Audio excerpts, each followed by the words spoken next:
The People's Pope, from the beginning, embraced a papacy of humility, choosing the name Francis after Francis of Assisi, the 13th century patron saint of the poor. The day he was elected in 2013, appearing before crowds dressed in a simple white cassock and an iron cross, not the traditional gold. He used his pulpit to highlight the plight of the sick, the poor, and the forgotten. No surprise from a man who, as cardinal in Argentina, lived in a small apartment, rode the subway, and cooked his own meals.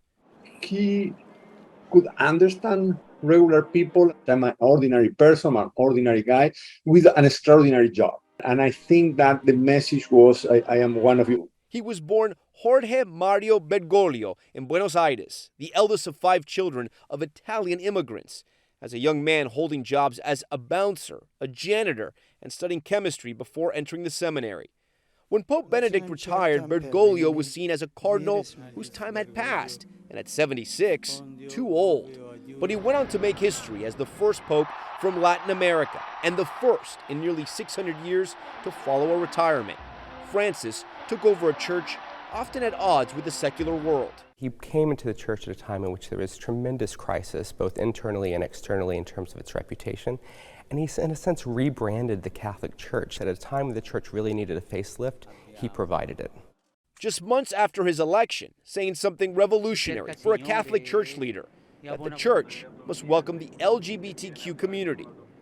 If a person is gay and seeks God and has goodwill, who am I to judge?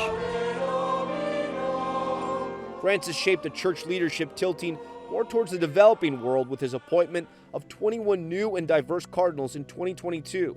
He expanded roles for women in parishes and at the Vatican, but didn't budge on making them priests. Considered allowing married priests in remote areas, but ultimately didn't.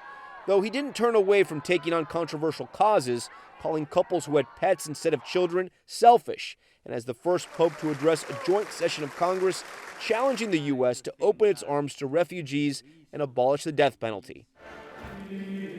When failing health led to rumors of retirement, the Pope, who ministered to the poor of the world, said simply, "Leave a legacy of good, not just goods."